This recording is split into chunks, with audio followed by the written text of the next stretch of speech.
Welcome to another episode of the Loren Lahav podcast, where we're celebrating our 5th year of bringing you the most fascinating, coolest humans on the planet. You know, I am cruising towards my 60th trip around the sun, and I've discovered something really magical. The world is packed with even more incredible stories than I ever imagined.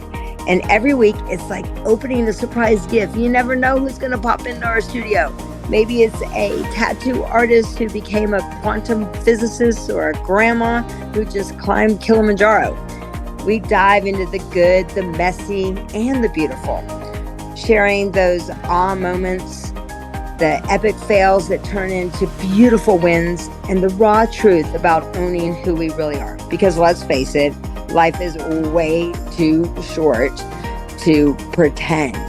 So grab your favorite beverage, get comfy, and join our tribe of authentic souls who aren't afraid to keep it real. This is where wisdom meets laughter and where every story matters. Let's dive in.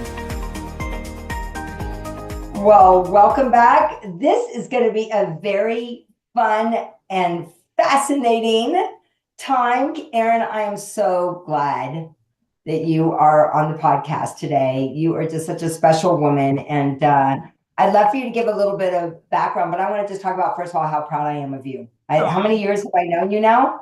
I mean, when did we meet? Like, we met well over a decade ago now. I was So going a to say long it's been time. well over a decade. I was Yeah. going to say well over a decade. Yeah. And I love that you've made some, how would I say it, fascinating career transitions from teaching to law to corporate wellness.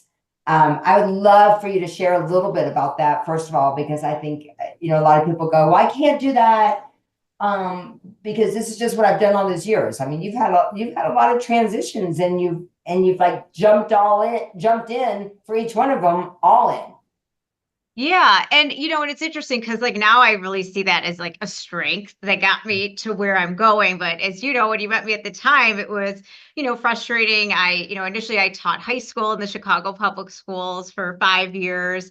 And then I went to law school. And at the time I was really debating, should I go be a lawyer or do I want to maybe go be a counselor? And so, I really did enjoy law school. I think it really like taught me a lot. But when I came out, I wasn't sure what I wanted to do. And so as I was trying out all these different legal jobs, I went and got certified as a health and wellness coach. And I'm like, man, this is my jam. And so, but what was nice about having the legal background is I was able to get in working with lawyers, law firms, and then getting into like the corporate wellness stuff. So when I was really sure I was in the right space, I went back and then I got my master's in mental health counseling. So now it ties everything together really nicely. So, it's wonderful to be able to work with my dad at the law firm and do that as part of my identity, but then also being able to have this, business I'm really passionate about and, helping lots of professionals out there live fulfilling lives. Well, it's so funny. Like, as you were talking, I was thinking back to some of our coaching sessions, like of where I was, right? Like I was like sitting there, I like literally saw myself in North Carolina where I was traveling. I saw one when I was there. I saw myself like in all these different places. And what I love about you is you don't complain about doing the work. I mean, you've had to do a lot of work too. Like when you were going through your mental health counseling course. How long was that course? So it was like 2 years and 9 months, and it was really, really intense. And it was interesting because even when I was in law school, like I didn't care that much about like my grades. Like I think when you go back to school when you're 40, it's like you're doing it because you really, really want to do this. And so for me, I mean, even towards the end, my husband would be like, you don't have to get an A in everything. And I was like, but I want to work hard. I want to learn, and then when I was doing my clinical work, I was doing a lot of extra hours than I had to, but it was just such a great experience. And I have very much like a good drive and work ethic. And I think that is really helpful. But I have to say, whenever I get discouraged, I always think about what you told me. Sometimes you've got to plant the seeds and do the work. And, and that's definitely kept me going when I've had like setbacks where I'm like, oh, I don't know if I could do this anymore. I'm exhausted. But I always remember all the things you told me. Oh, well, that makes me happy. Yay, that's a good thing. Yay. Well, I think the other thing is like you said, like I always say, like there's a planting season and there's a reaping season and then there's a harvest. I mean, but they don't Yeah. come in the same season. Well, as both, I love following you. I love just seeing everything that you're doing. I would think that as an attorney and as a wellness coach, you're really uniquely positioned to understand burnout with people. Yes. Um, and also, I have a question. Has Sure. being a dog parent influenced your approach to helping corporate clients in their balance with burnout? Yeah, and I think, the one thing about having a dog is, and you know this from your puppies, your dogs can tell what's going on with you, and I work with a lot of people who have dogs. Your dog can tell when you're getting burnout, like when you need that snuggle, when you need that stuff. So, really kind of paying attention to those things. I think a lot of times when people have burnout, they don't realize it till it's really, really bad. And there's always little signs along the way where if you can kind of catch them, then you can add in some supports that you actually need. And I'm a big proponent from a mental health standpoint of having a dog. And, but also like letting your dog can see what's going on with you. It can read your feelings, it can read your mood. And so really kind of using that as like a compass can be helpful at times because we don't always notice that stuff, but our dogs always do. Well, I'm my dog's I'm her human support. I'm her support human. Yeah. She's not I mean, I'm her support human. Yeah. Sit over there. I mean, she's like so worried. Come here, Martha. Come here, my Oh. support. Anyway, oh, there's Daphne. There, yes, we're supporting. Anyway, I have a question. What's been one of the, I would say, unexpected lessons you've experienced in the legal field that's taught you really about personal well-being? I mean, like you said, like the profession itself, um, and how it's helped you with your clients.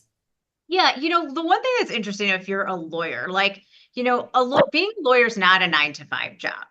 And I think that's sometimes where lawyers get really frustrated. And so one thing that's been, for me, it's kind of been like a big like aha and trying to figure stuff out. And one thing I like about working with corporate people and lawyers in this space is you have to really strategically figure out how to make stuff work for you. Most lawyers, spend their time, if you look at the different life domains, in career and in finances, right? That's sort of where they're focused. But obviously, we know to live a fulfilling life, you've got your friends and family, having a community, your health, your personal development, spirituality. And so, one of the things I've really, learned and tried to put onto my clients is that no matter how busy you are, you can find some time for yourself. Like, I do not believe, even with my trial lawyers, I will argue with them if they don't get it. You have at least 10 minutes for yourself a day. And once you find that 10 minutes, you can start to find more than 10 minutes too. But I think, and during, busy seasons, if you have like a good routine in place, you can shift. You could also go back into alignment. But if you don't do some work, I know people hate that word, but a little bit of work around having more wellness in your life, it's not going to happen for you. But no matter how busy somebody is, I do really believe they can find it. And I know for myself, even when I get crazy busy, I'm able to kind of have that philosophy that maybe I can't get my hour workout in, but can I get 10 minutes in? Can I get 15 minutes in and stay in my routine? And that makes all the difference. I totally agree. I have something I call it my take fives, right? Like 5 minutes Yeah. for your 5 minutes for 5 minutes. And so I have a question. How has that helped you? I mean, you live it. What have you Yeah. noticed the difference being when you've integrated that and when you didn't? Like, did you notice, or did you have a client who has really put this into place and in them sharing of what has happened since then? Yeah, I Whoops. mean, for one, like for me, for instance, like I notice if I don't do this stuff, it really like impacts my mood and my ability to like be available, right, to people or my clients. For instance, I went in November and I had a couple speaking engagements. I worked with a bunch of corporate lawyers in Atlanta, and then I had to fly right to New York to be on a panel for the American Bar Association. I was exhausted. But I knew if I got up in the morning and I went upstairs to the hotel gym, I always booked hotels that have gyms. I love to get my workouts in. That's like my number one non-negotiable. If I can get like moving, it really helps me physically and mentally. So I went up for 20 minutes and I just did a little bit of a workout. It like was like night and day for me to be able to go and present. If I hadn't done that, I wouldn't have been able to be and show up the way that I wanted to. So I really think everybody has one thing, that one thing they know that is non-negotiable that can turn things around for them. They have to A, figure out what it is, and then B, find ways to just like get it in even when you're busy. Yeah, I love that. I love that. So so you have really, when you go through each of these reinvention stages, Yeah. what have you learned through the reinvention stages? But one of the biggest things I learned is they all go together. I think sometimes we think, okay, I did this, I did that, but everything like supports each other. Even like, I've told you before when I was growing up, I did professional theater. And, there was always a part of me that was like, oh, should I have gone that way? It didn't work out. But now I spend most of my time like in front of people, doing speaking presentations, coaching people, teaching people. And so that skills I started having when I was a kid, when I was a teenager, I'm still carrying through. The teaching, Mhm. when I was a teacher, I carry that through every day. And then having been in the legal profession, being in the legal profession, I know what it's like to work with the people that I'm working with. I'm not just somebody who's coming and talking at you. I live it every single day. And so I have a lot of empathy for people. I also have a lot of tricks up my sleeve because I'm always looking for something that works for me too. I love that. That's so good. I'm smiling the whole time because I love it. Because what's been one of the toughest times that you've had? I think for me, I just like, especially when I first met you, I just felt really unconfident. Like I still wasn't sure like what I wanted to do. I felt like I had gotten, even when I went back to law school, I think I really thought, oh, everything's going to be great. You're going to find this like perfect area of law you like or thing for you. And when that didn't happen for me, I felt like really discouraged. And then even just in my personal life, I didn't get married. You were so awesome. You were there with me, which was great. But I mean, I didn't get married till I was 40.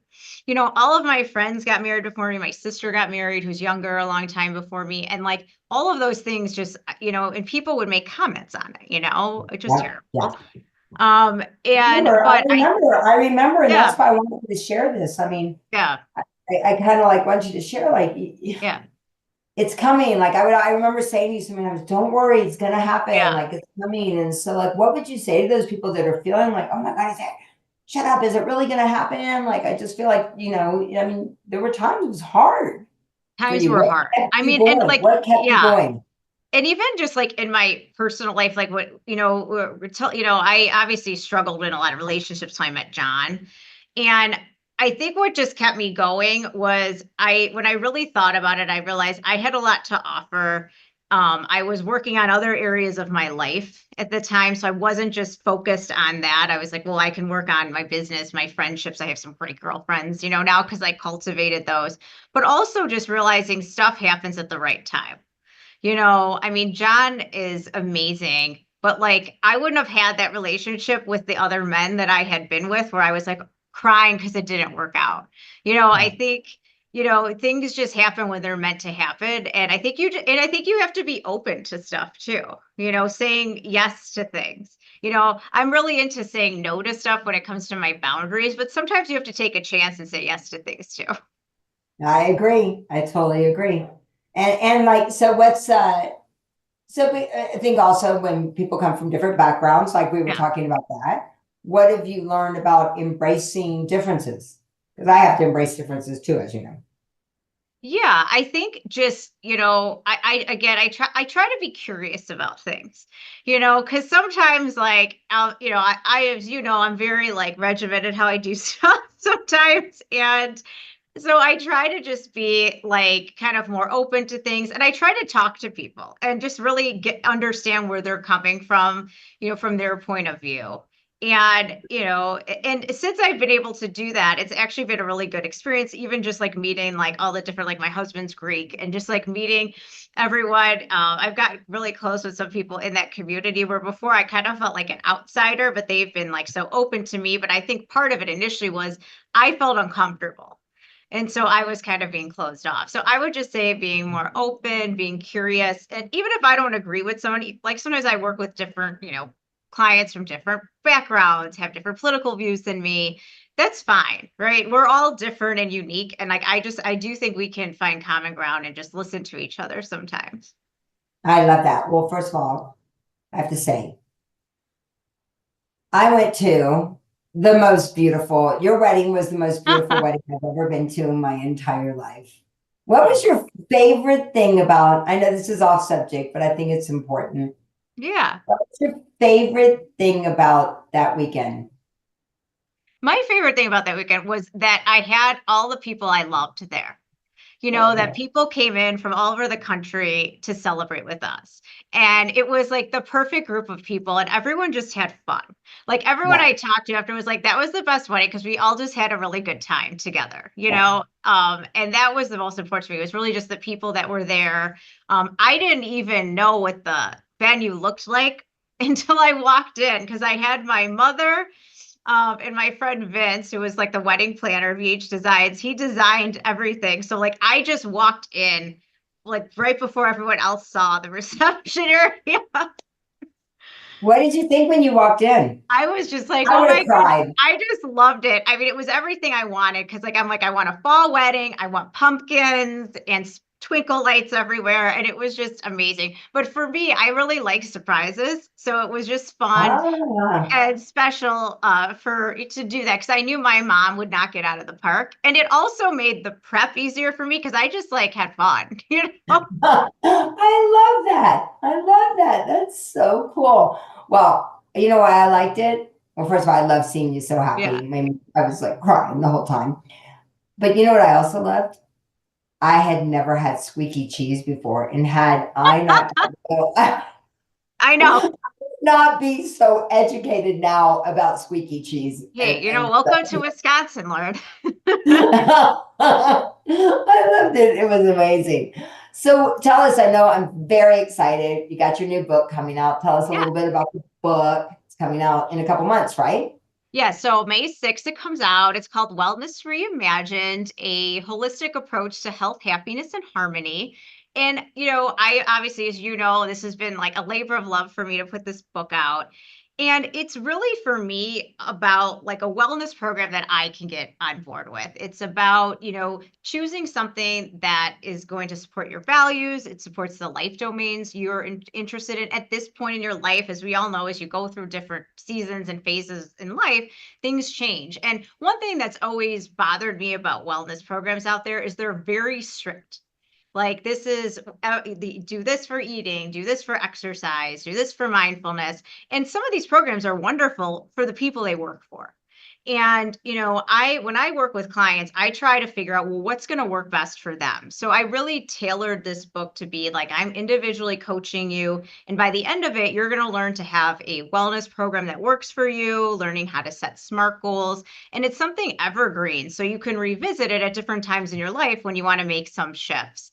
So I started the book out by saying this is a choose your own wellness adventure because as a kid, I loved those books, because that's really how I feel that people should imagine wellness. It's an adventure for themselves that they can always go back and visit and shift, when the time is needed and the time is right.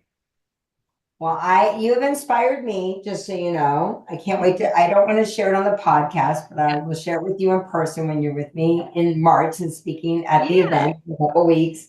But you've inspired me. We do cook for our dogs every day. FYI. So, and kind of did another thing. But okay, I'll share that with you when we're in person. So Awesome.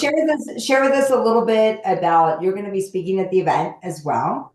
And Yeah, so I'm going to be speaking on the health panel. And so, I'm going to bring my expertise, which is really in, kind of mental health as well as, really kind of, I like to say work-life harmony. I don't believe in perfect balance. It reminds me as a lawyer, right, of those scales of justice that yeah, you're always trying to like balance out. But I think people can have harmony in their life domains and find ways to weave wellness into their everyday life and really make it work for them. Especially amazing. women too, right? We have a lot of women that are obviously going to be focused here. And I think women sometimes we have a tendency to put everyone first instead of ourselves. So when I work with all of my female clients and for myself too, and another trick I learned is I'm always into that oxygen mask rule, right? You got to give yourself that self-care, that oxygen first, and figure out what's going to work for you, so that way you can be there for everybody else in your life, whether it's your kids, your family, your job, your friends, all those philanthropic endeavors a lot of us Dog, do. Dogs, your yeah, dog. exactly. I know. I spent, like, everyone laughs, they're my little Daisy, my goal that I do like everything with. It's kind of in our house, it's me, But Daisy, God. she's seen you through so much, right? Like she's seen Yeah. you through a lot. And I think that people, once again, I think you and I are very passionate about the dogs Yeah, for sure. and And Gatsby, my former dog, he made it to 14. He's been gone a few years. But I mean, he was like my boyfriend. I mean, and you asked me too, like, how did I deal with, like, when I was single and things weren't working out? I mean, honestly, having him was so helpful, because he was not only he was company, he got me out of the house. It was like, and that's how I got into cooking with the dogs and doing all that kind of stuff, because it was somebody I could really share stuff with, even though it was my little baby.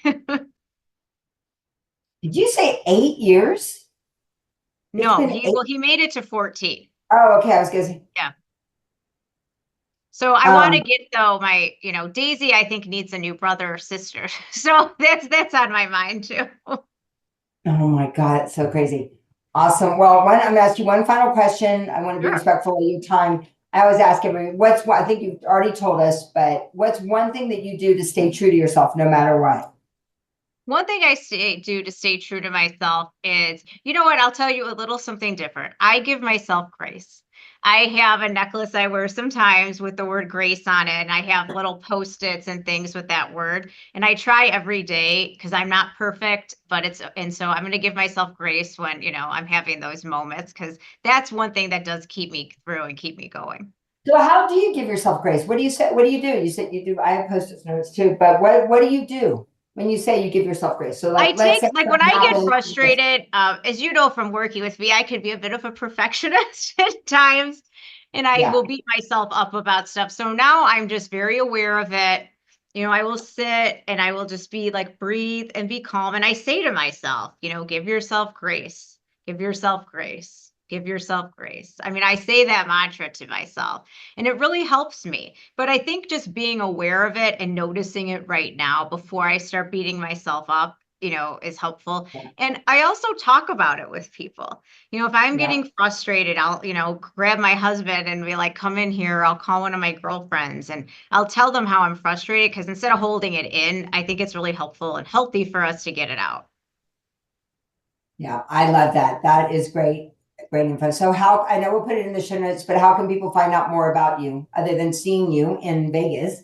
How So else can they seeing find me out in more about you? Vegas, you can also visit me on my website at erincliffordwellness.com. I'm also Erin Wellness on Instagram and Facebook, and I put, regular content out that I just like, little strategies, tips, and tricks that, I hope people will kind of take in when it's, suitable for them, and just a little something extra. I always tell people, if you can just add one little thing in over time, it adds up to a lot in the long run. It's just funny because our last couple speakers on the day of the event are actually talking about, your financial wealth and the power of compounding, and the compounding like you said, like your habits that you do. Yeah. And you just never know how that'll influence your life. Well, Mhm. I adore you. Thank you so much. I'll see you in a couple weeks. Thanks for joining Sounds us. great. Thanks for having me, Lauren.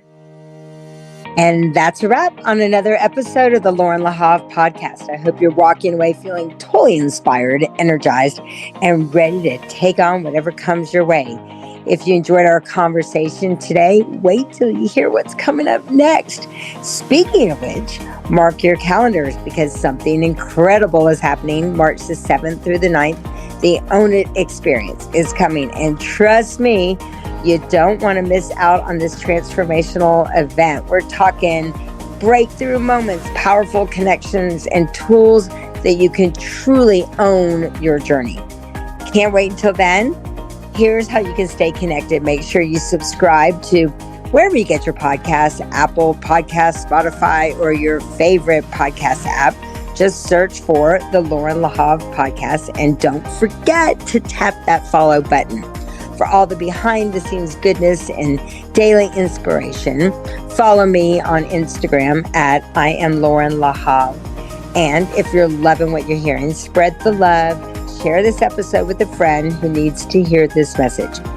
Want to dive into everything we're talking about today? Click the link in the show notes so that you can access exclusive resources, connect with our amazing community, and learn more about the Own It experience in March. Your transformation awaits. Until then, remember, your story matters, your voice matters, and you got this.